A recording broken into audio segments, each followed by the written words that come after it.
Neste período de muita chuva,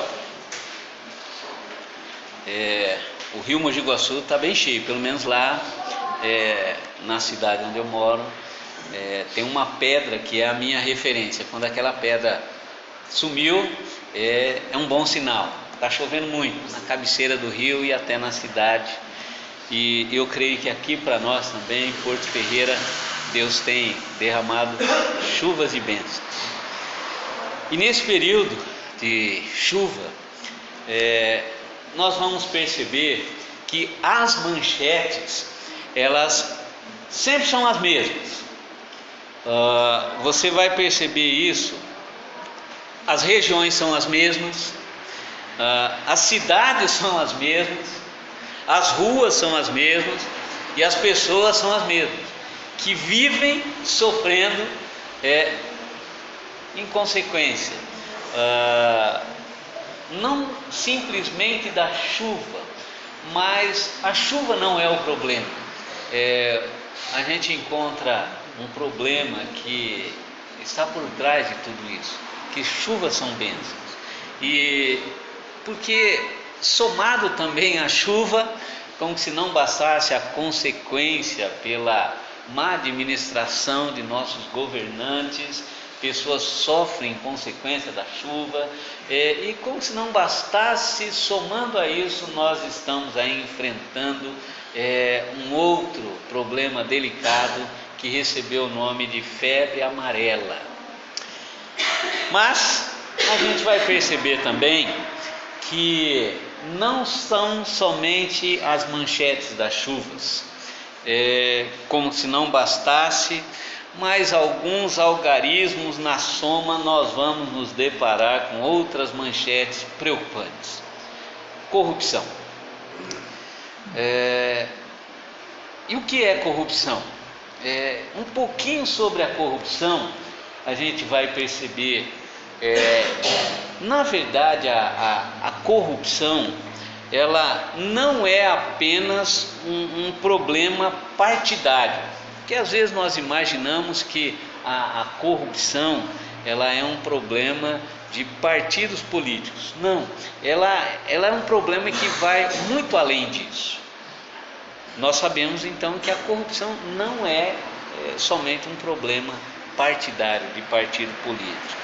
Também nós sabemos que se não é um problema de partido político, nós precisamos entender que a corrupção ela é um problema do ser humano. Então essa é uma grande verdade. E não apenas um problema individual, é um problema genérico. Então são algumas características de quando eu e você pensamos em corrupção, o que é? Não é de um partido, ela não é um problema político, é um problema humano, e também não é um problema individual, é um problema sistêmico, é algo que tomou conta do ser humano. E nós iniciamos no domingo passado essa série na contramão do sistema. E pensando um pouquinho nessa série, antes nós estamos estudando um livro da Bíblia chamado Profeta Miqueias. E antes de lermos o texto de hoje, quem foi Miqueias? Então nós temos ali o profeta Miqueias. Ele foi um simples camponês do século 8º antes de Cristo. Deixamos claro isso domingo passado, o fato de que não temos justificativa, e aquela pergunta: o que eu, Silas da Silva, Rodrigo, um simples homem de Deus vivendo numa cidade chamada Porto Ferreira, o que eu posso fazer pela corrupção? A gente vai perceber que Miqueias, um simples camponês, ele fez muito.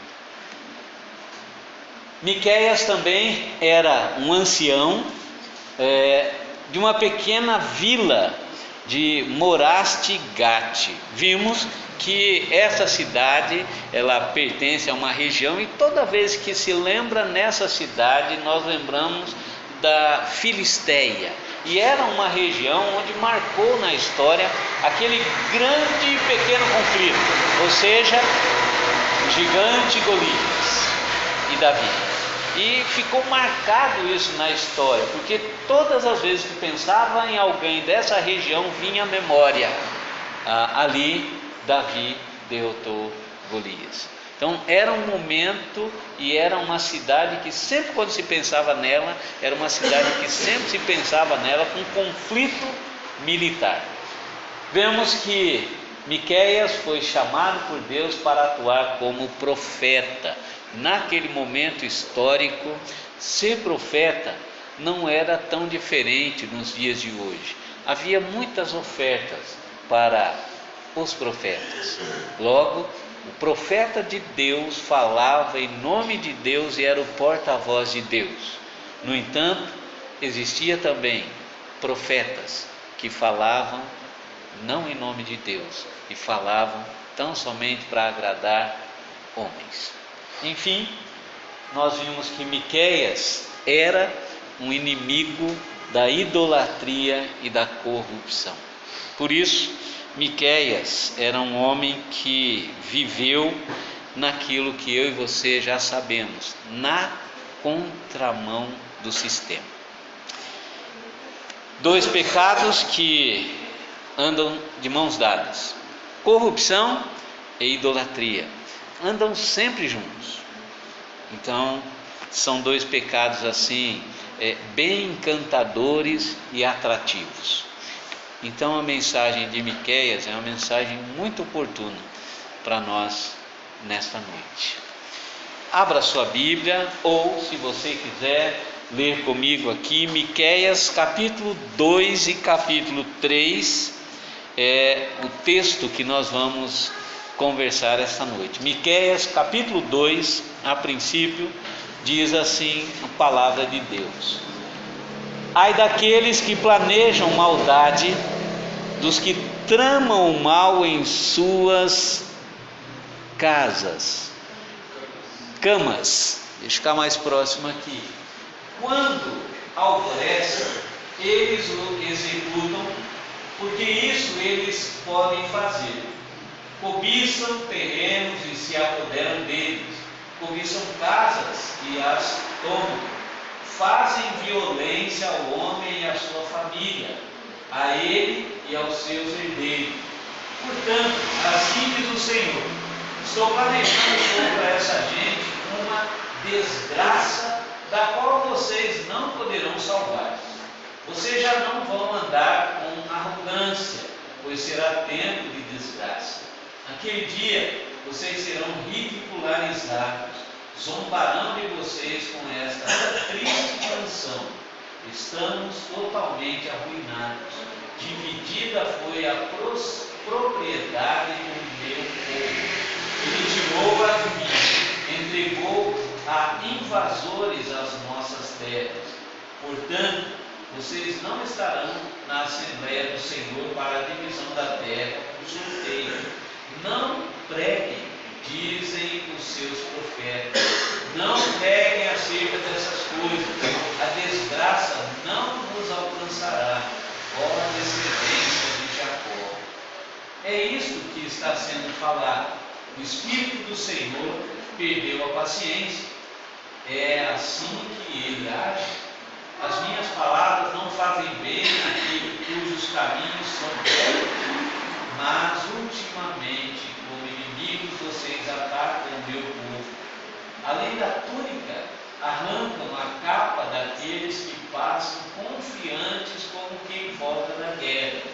Vocês tiram as mulheres do meu povo de seus lares agradáveis, de seus filhos vocês removem a minha dignidade para sempre. Levantem-se, vão embora, pois esse não é o lugar de descanso, porque ele está contaminado, está arruinado, sem que haja remédio. Se um mentiroso e enganador vier do céu, eu pregarei para vocês fartura de vinho e de bebida fermentada, ele será o profeta desse povo. Eu vou de fato ajuntar todos vocês, ó Jacó. Sim, Vou reunir o remanescente de Israel. Eu os ajuntarei como ovelhas num aprisco, como rebanho numa pastagem. Haverá barulho de muita gente. Aquele que abre o caminho irá diante deles. Passarão pela porta e sairão. O rei deles, o Senhor, os guiará. Então eu disse: ouçam, vocês que são chefes de Jacó, governantes da nação de Israel, vocês deveriam conhecer a justiça, mas odeiam o bem e amam o mal. Arrancam a pele do meu povo e a carne dos seus ossos.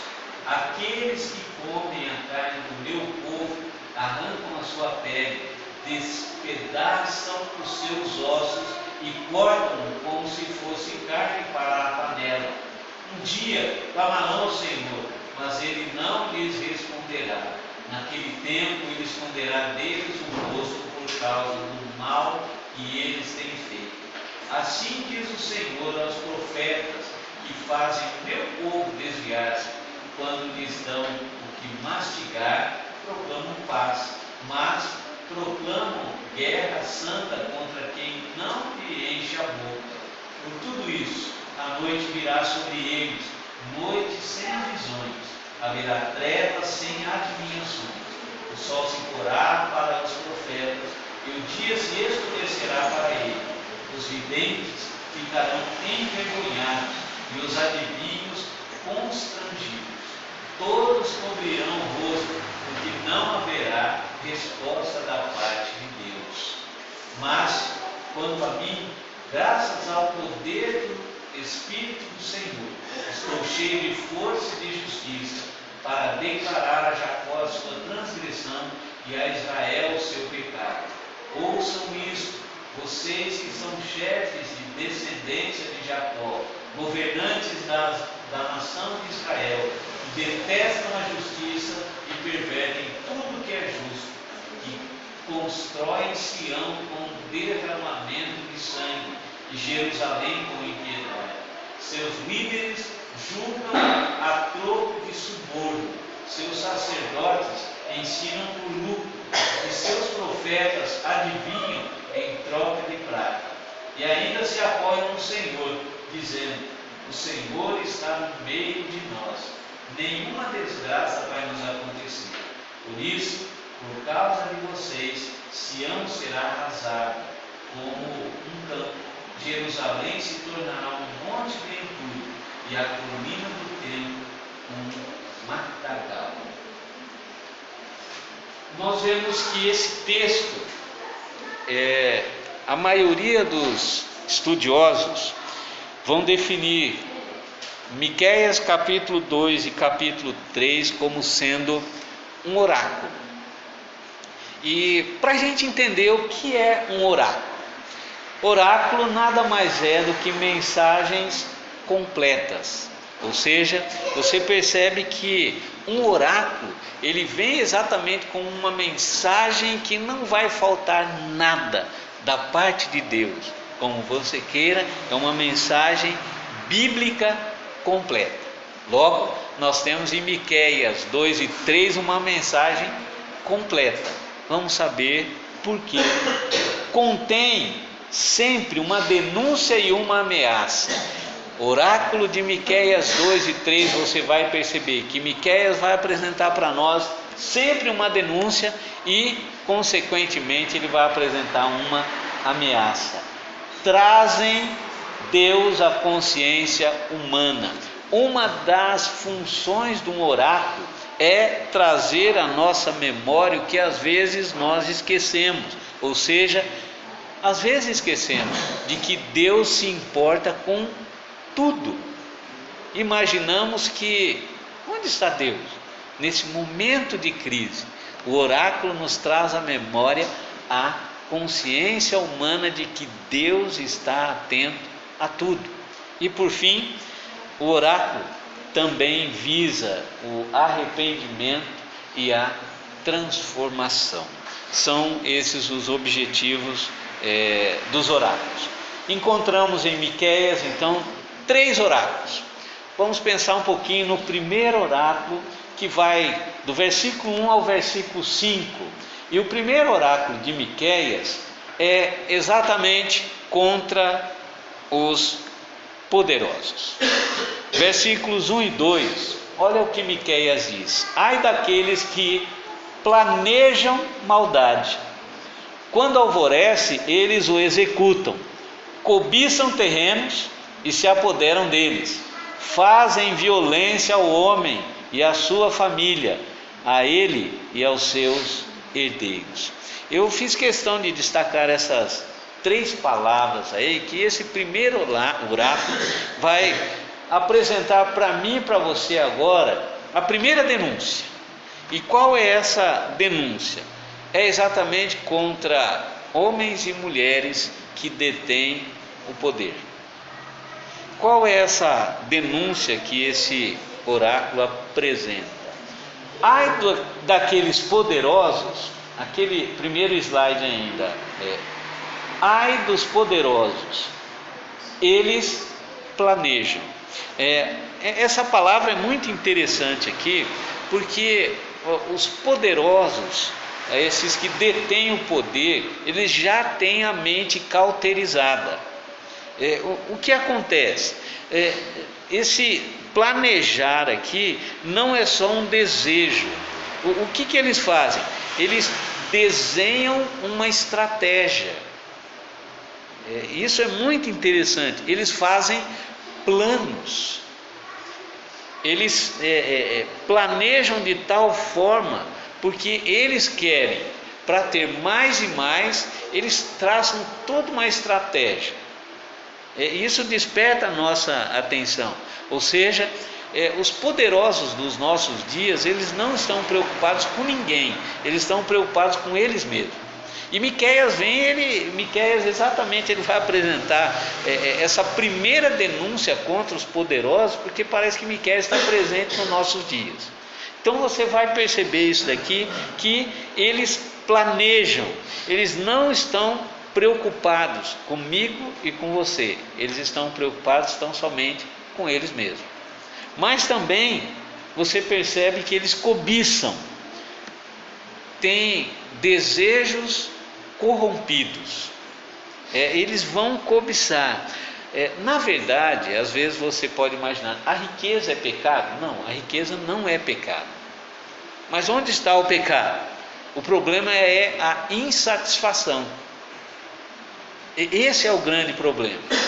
É por isso que os poderosos dos nossos dias, eles cobiçam, estão dia a dia insatisfeitos com o que tem. Eles sempre olham para o que o outro tem e querem sempre se assemelhar, estão sempre insatisfeitos. É por isso que eles cobiçam tudo o que você puder imaginar. Nesse caso, Miqueias está afrontando a corrupção, ou seja, há muito dinheiro em jogo. Quanto mais tem, mais querem. No entanto, você percebe que eles traçam um plano, eles cobiçam, e como que se não bastasse isso, eu não consegui o que eu quero, por uma boa conversa, eu vou usar a violência. Miqueias parece que está vivendo exatamente em 2018. Quantas ameaças surgem de todos aqueles que estão assim envolvidos com a corrupção. São ameaças de todo tipo. Uma muito comum quando você percebe um poderoso e ele não consegue enganar você, ele não consegue tirar de você o que você às vezes tem. Não sei se você já ouviu aquela frase, a pessoa chega para você e diz assim: você sabe com quem você está falando? Você sabe com quem você está falando? Então você percebe que algo nos nossos dias muito interessante é que enquanto aqui neste mundo tem muita gente pensando que dinheiro compra tudo, E o que Miqueias faz?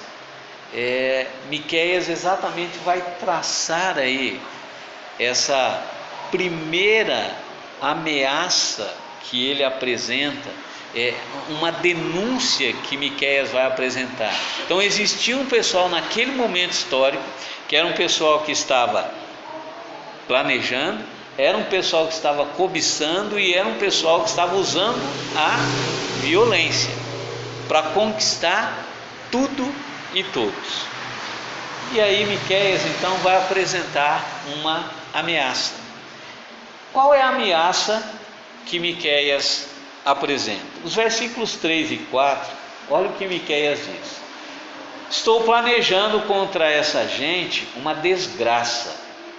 Não vão andar com arrogância, serão ridicularizados. Estamos totalmente arruinados, dividida foi a propriedade. O que Miqueias está dizendo aqui com essa ameaça?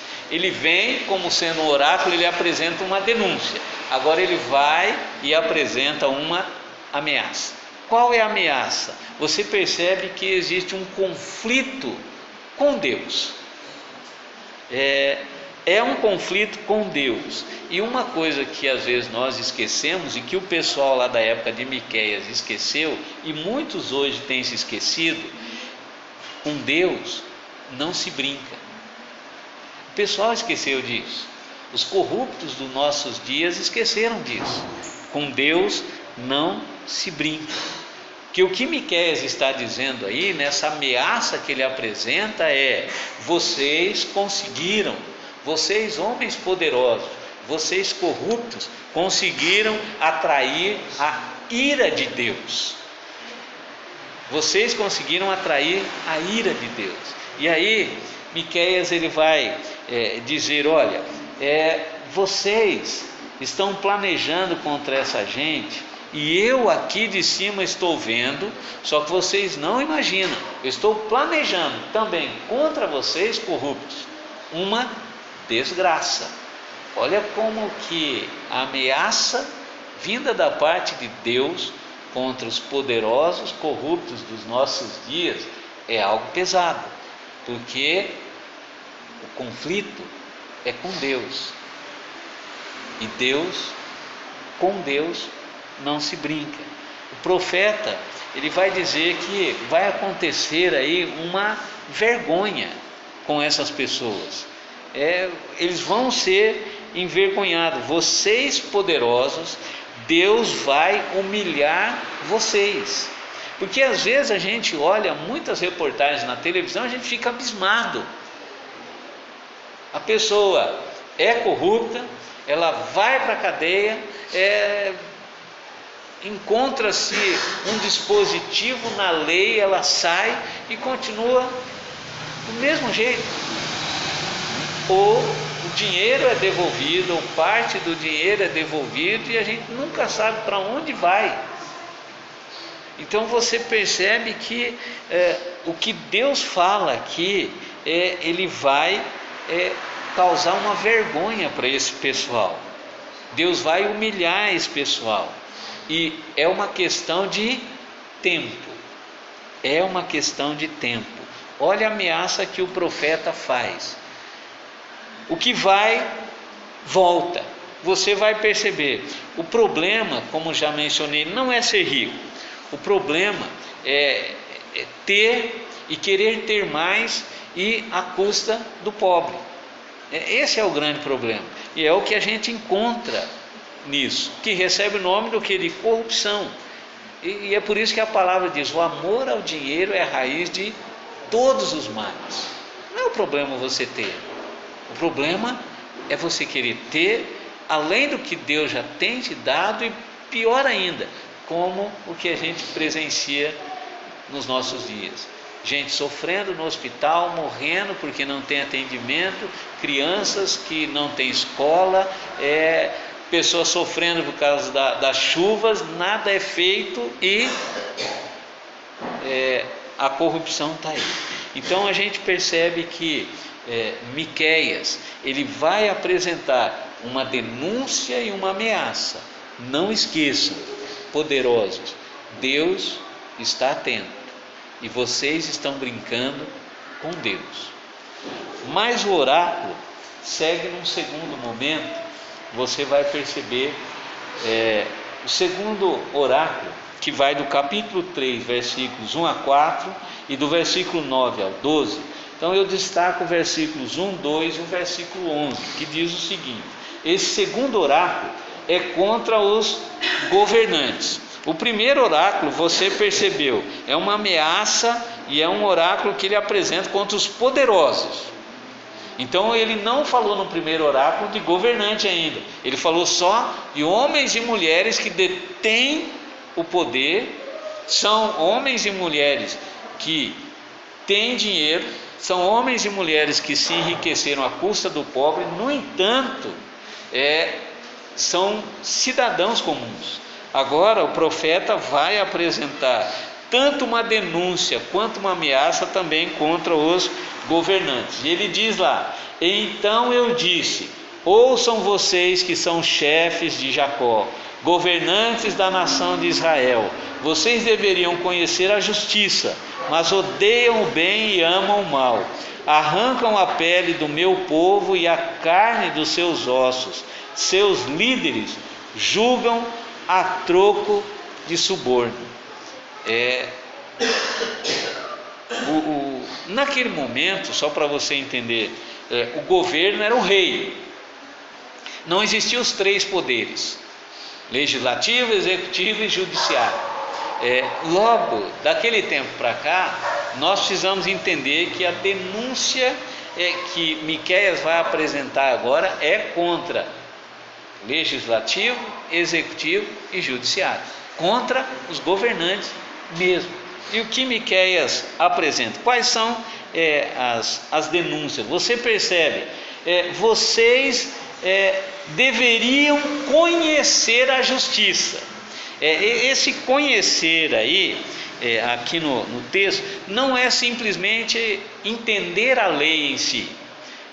Esse conhecer aqui traz, sabe, aquela ideia do homem conhecer a mulher, do momento enamorado, daquela paixão incontrolável. É isso que Miqueias fala. Vocês deveriam estar enamorados, apaixonados pela justiça. Mas não é isso que vocês estão. Vocês não estão apaixonados pela justiça. Vocês estão muito apaixonados pela corrupção.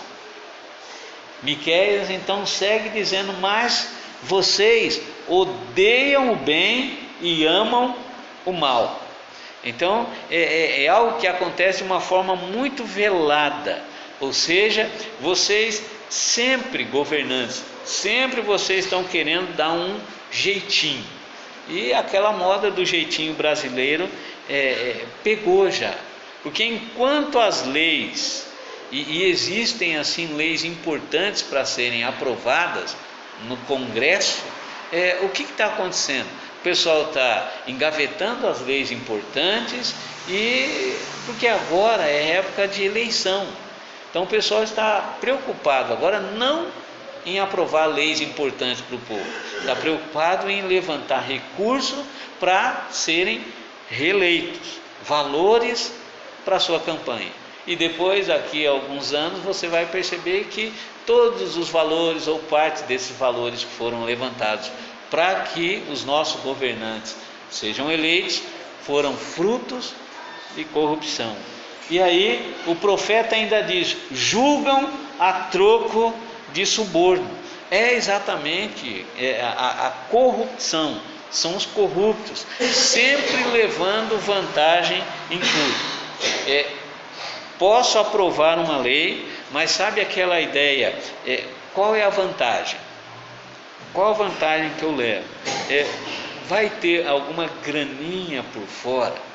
Eu vivi durante 13 anos na cidade de Itapira. Itapira, no momento, na cidade aconteceu assim, algo que tomou uma proporção muito estranha nos noticiários. Descobriu-se um rombo na CETESB. era tratamento de água daquela cidade. E não é coincidência, mas a impressão que eu tenho é que Deus sempre está me proporcionando algum momento para ver se eu vou agir como Miqueias ou como Silas mesmo.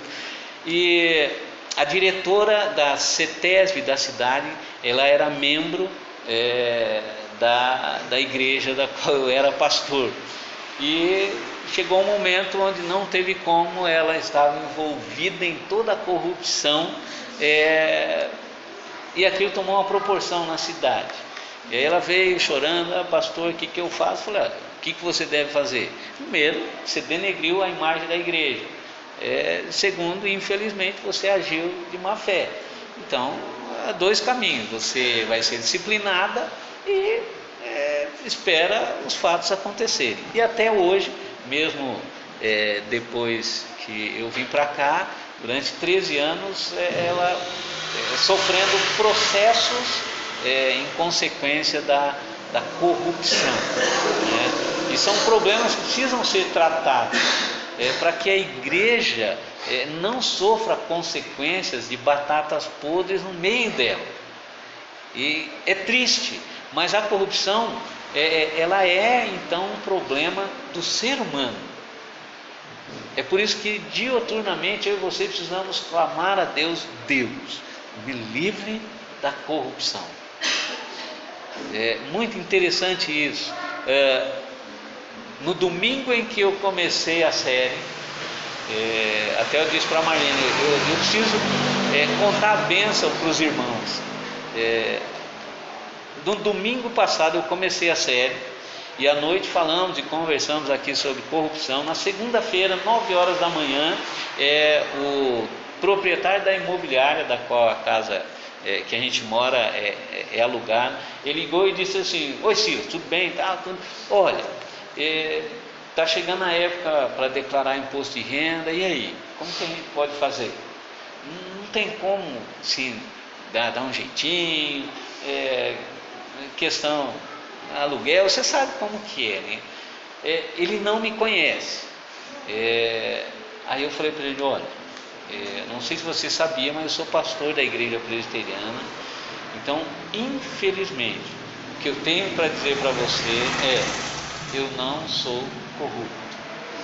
O cara perdeu a voz do outro lado, né? Eu tenho que declarar tudo.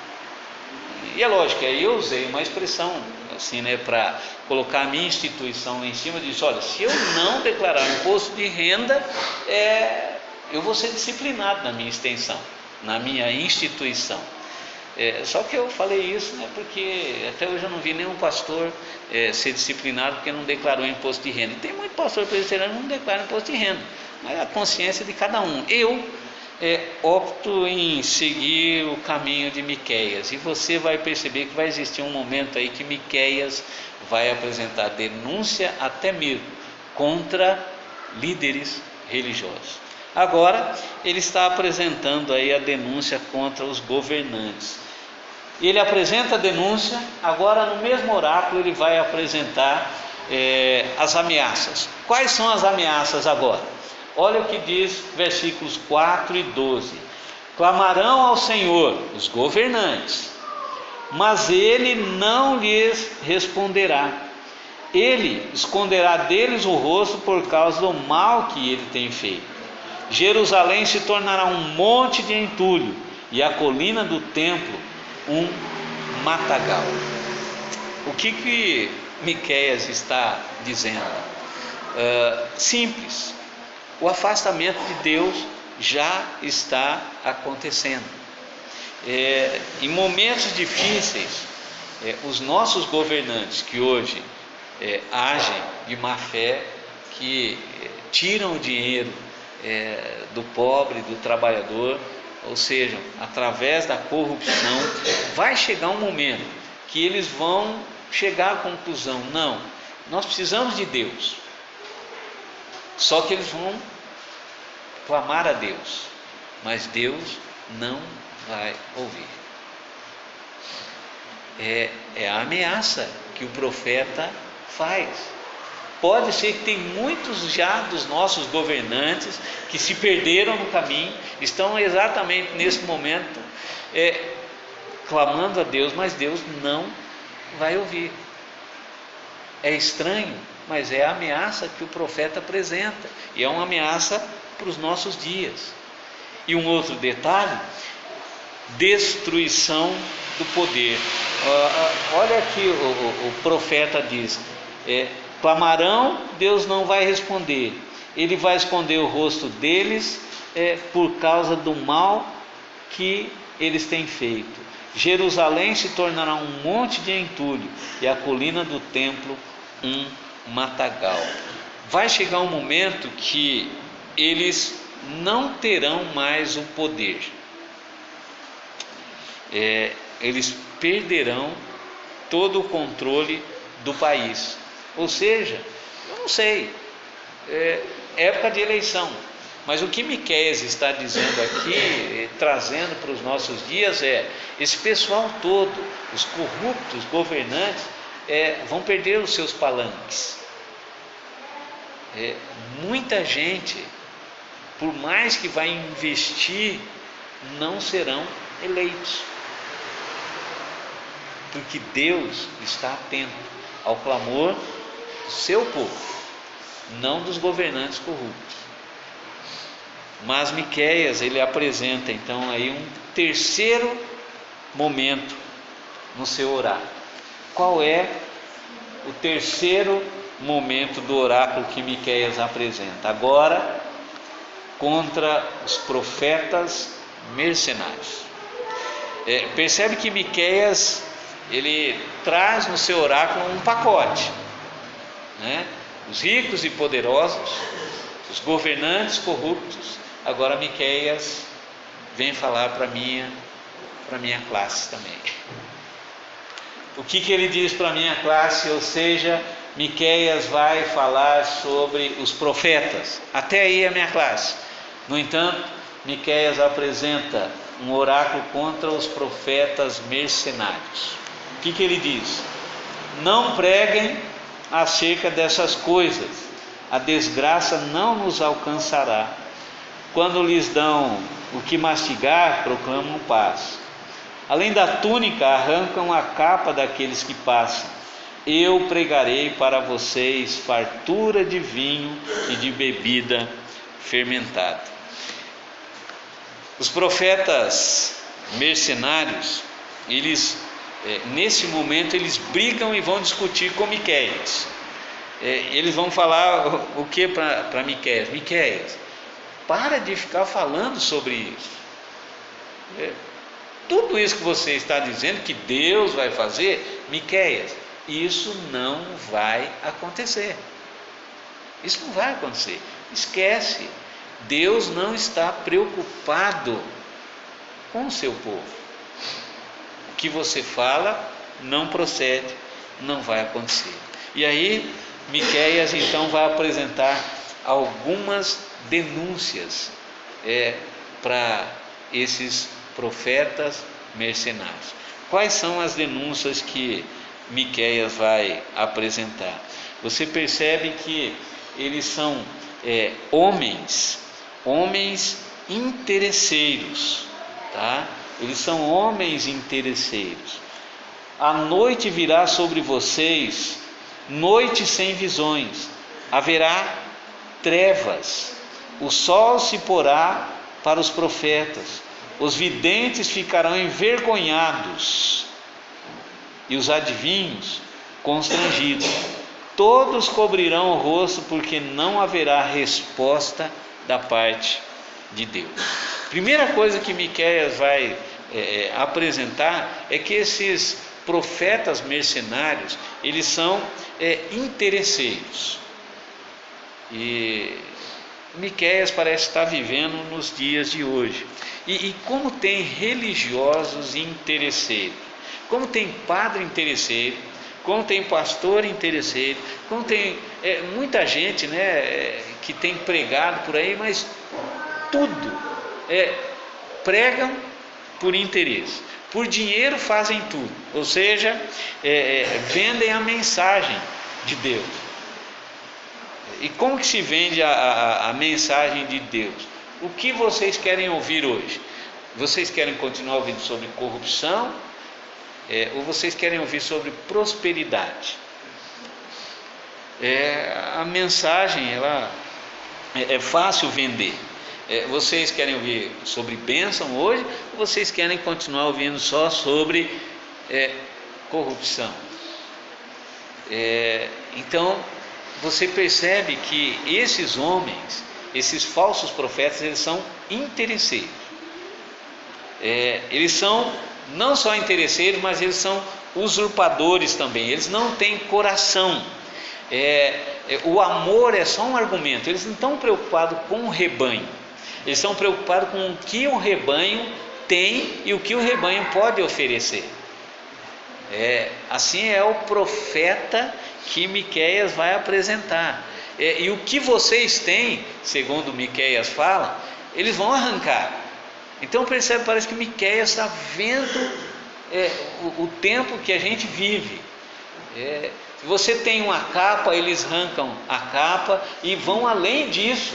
Vai chegar um momento que eles vão arrancar a sua dignidade, vão arrancar a sua consciência. E como tem gente por aí fazendo isso?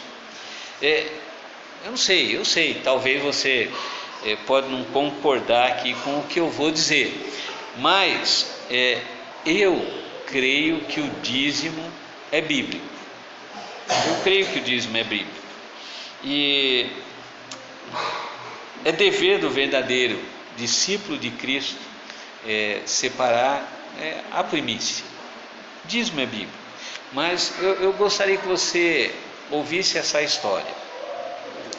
Eu pastoreei uma pessoa, uma mulher, durante 7 anos.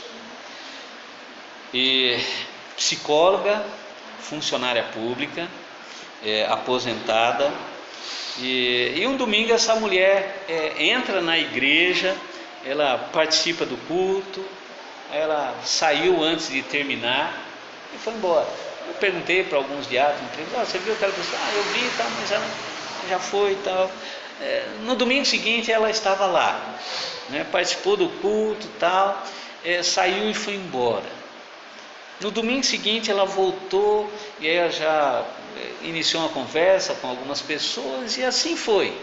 Aí foi indo e um belo dia ela me procurou e falou: pastor, eu quero me tornar membro dessa igreja. Falei: tudo bem, então vamos fazer todo o processo, né? Eu vou sentar com você, a gente vai conversar sobre o que é a igreja presbiteriana, como que funciona. E a gente fez todo esse processo.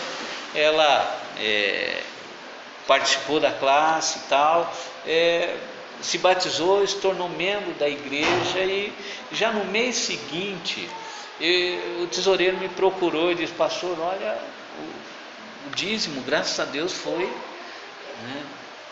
E tem uma pessoa que começou na igreja e tal, e ela iniciou o processo, está dando dízimo, e assim foi. E durante 7 anos essa pessoa era o maior dízimo da igreja. E no dia que ela tomou conhecimento, ela me chamou na casa dela e disse: pastor, mas o senhor vai embora mesmo? Eu falei: estou entendendo, né? Tempo de Deus, vontade de Deus. Então estou indo: para onde o senhor vai? Eu vou lá para Porto Ferreira. Bom, o senhor passa o endereço, quero sempre visitar o senhor e tal, mas eu quero dizer algo aqui para o senhor. Durante esses 7 anos, talvez o senhor nem me perguntou tal, mas o senhor sabe o que me atraiu na igreja? Eu falei: não. Aí ela disse: olha, o primeiro domingo que eu cheguei lá na igreja, e depois eu fui percebendo, em nenhum momento eu ouvi o senhor falando sobre dízimo, sobre dinheiro. E aquilo me despertou de tal forma. Por quê? O senhor não sabia, mas eu durante 12 anos eu fui membro assíduo da Igreja Universal. Durante 2 anos eu fiquei traumatizada. Eu não conseguia nem ver dinheiro. Eu perdi tudo lá, pastor. Meu carro, minha casa, quase perdi minha família. Eu só não perdi a minha aposentadoria porque não teve jeito. E um dia alguém falou: tem uma igreja lá em tal lugar, né? Eu já tive lá. E ela começou a frequentar. E ela disse o seguinte: que olha, o que me chamou a atenção foi isso. Eu estava traumatizada, e eu comecei a perceber que o Senhor tem um cuidado com rituais, com religiosidade.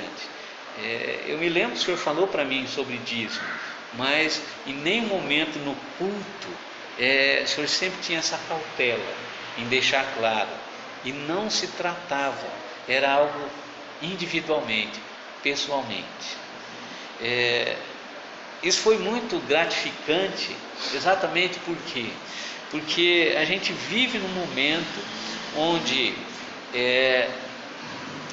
existe uma atenção muito especial voltada para essa questão, né?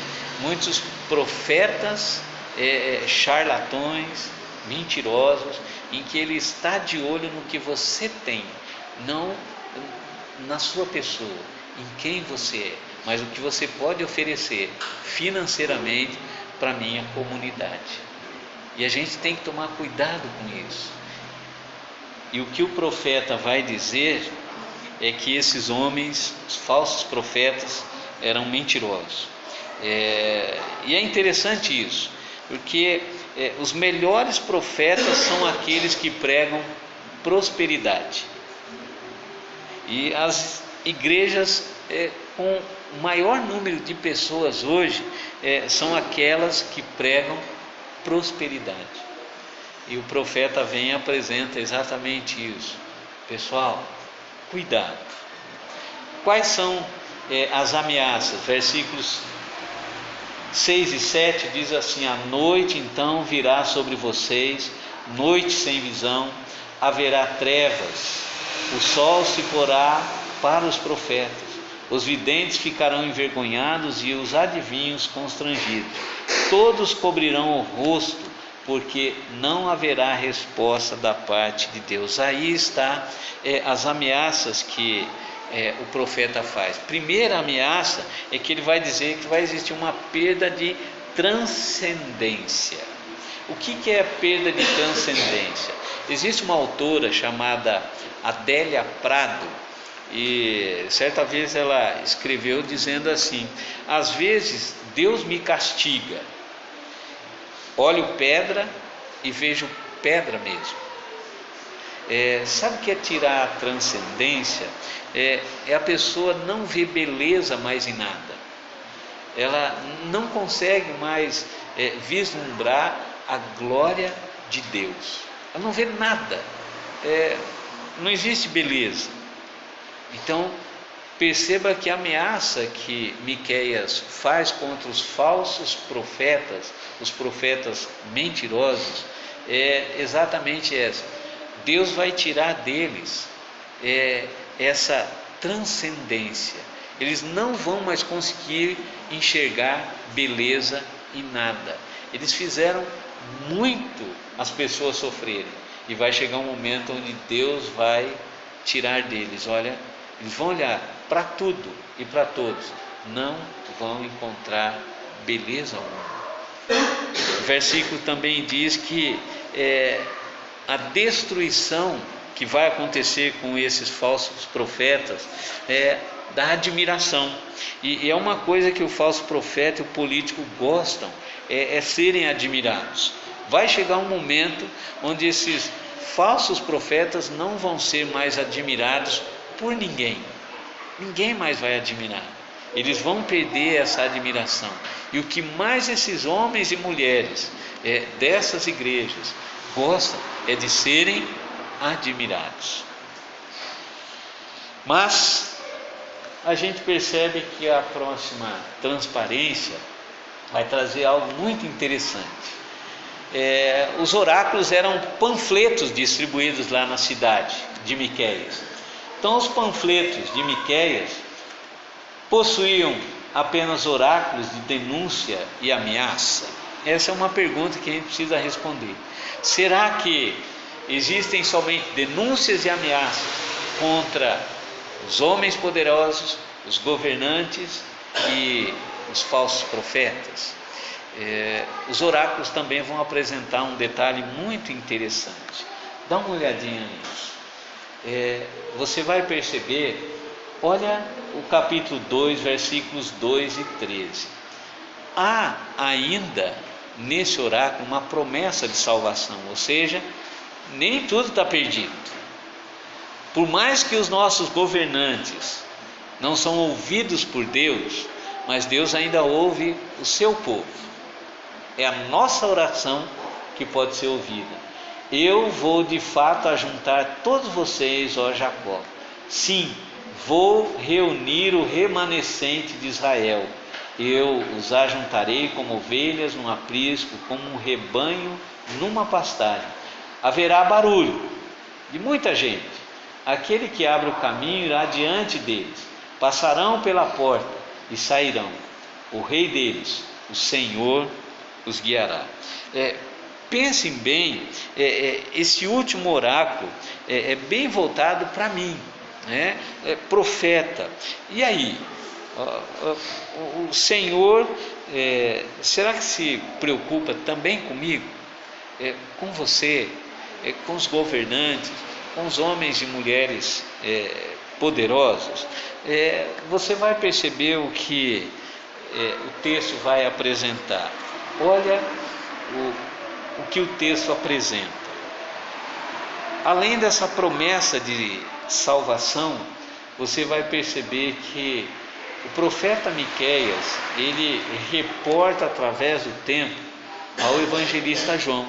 E o que João diz? Olha, eu sou o bom pastor, conheço as minhas ovelhas e eles me conhecem. Assim como o Pai me conhece, eu conheço o Pai e dou a minha vida pelas ovelhas. Tenho outras ovelhas que não são deste aprisco. É necessário que eu as conduza também. Elas ouvirão a minha voz e haverá um só rebanho e um só pastor. O que o profeta fala há muito tempo atrás, ele está falando exatamente sobre Jesus. Aquele que vem oferecer arrependimento, aquele que vem oferecer perdão. E aí, qual é a pergunta? Qual a única solução para o homem, mulher corruptos dos nossos dias? Jesus. Mas esse é um detalhe muito interessante, porque hoje homens e mulheres corruptos têm buscado a Deus, mas Deus como que se voltou o rosto, virou as costas para eles. Isso significa que a igreja de Cristo hoje, ela é uma ponte que pode ligar o corrupto, trazendo a consciência de que ele errou e trazendo a consciência, a memória dele, o que ele precisa ouvir. Só existe um meio para você ser transformado: arrepender-se por completo e voltar a Deus. Esse é o único meio para que os corruptos dos nossos dias possam se ver completamente livres da corrupção. Jesus. E é isso que eu e você pregamos. É isso que eu e você anunciamos. Assim, eu gostaria que você refletisse durante a semana em algumas coisas que eu acho interessantes. Durante a semana, eu gostaria que você pensasse e resista à cobiça em seu coração, porque o pecado da idolatria e da corrupção andam de mãos dadas, e eu creio que ele começa pela cobiça. Então, o profeta deixou bem claro isso. É uma cautela que eu e você devemos ter. Se no momento durante a semana você perceber isso na sua mente, no seu coração, corra para Deus, converse com Deus. Deus, tira da minha mente, do meu coração esse pensamento. repense a maneira como você exerce o poder. Esse é um detalhe muito interessante também. Você tem que repensar. Talvez, mas eu não sou chefe, eu não sou líder na minha empresa, onde eu trabalho, não. Mas em todo âmbito, na família, repensarmos como nós exercemos o poder.